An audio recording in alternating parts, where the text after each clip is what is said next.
Hi everybody, it's Nikki and I'm here to do a video that's my personal experience, not to be used as medical advice. And if I'm talking like this, it's because I've tried this video 16 times because I had a crash pretty much in the middle of the last video, and then my brain went soft. And so I'm trying to pull myself together for this one really quick. And there's my pump. Resuming my insulin. Thank you, T-Slim. Because I have a new trend, so it wants to give me insulin. So I'm good with that. Anyway, I mentioned in the last video very briefly that I had extended a thigh sensor, a G6 thigh sensor, to 23 days. I mentioned it very briefly because I was too sick to say anything more than that. But I did want to come back and tell you what I had logged in the last 16 hours of wearing it. And I'll tell you this really quickly. The only reason I did extend it, I had planned on taking it out by day 20 at the absolute latest. I'm not in the habit of extending sensors. However, I'd gotten in the car to go to Boston, realized I had forgotten to bring my sensors, and so it was either extend this one or wear nothing.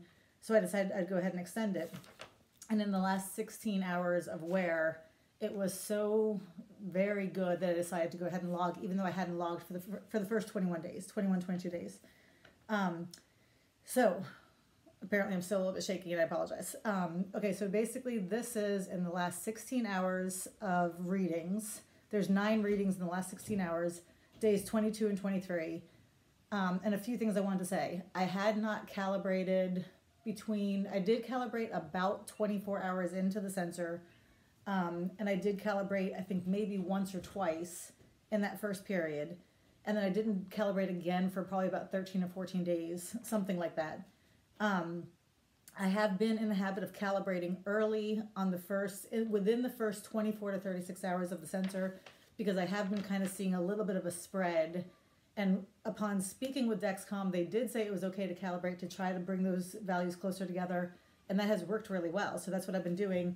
However, with that being said, I put in a new sensor in my arm yesterday, and I haven't needed to. These have been very tight values, so I haven't needed to do it this time.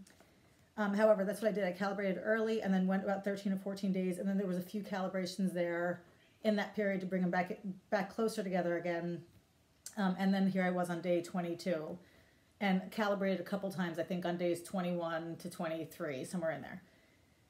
Anyway, okay, last 9 readings. So 6 out of my last 9 readings within the last 16 hours were within 20% of my BG meter.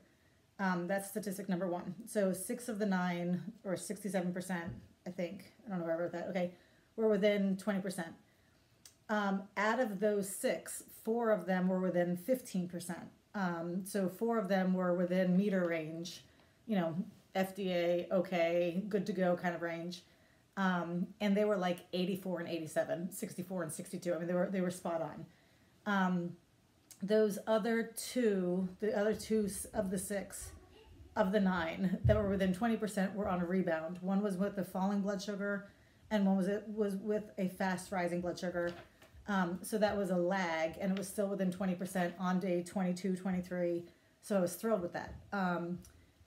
I would also like to say that this sensor, my Basal-IQ ran off of it for the entire 23 days.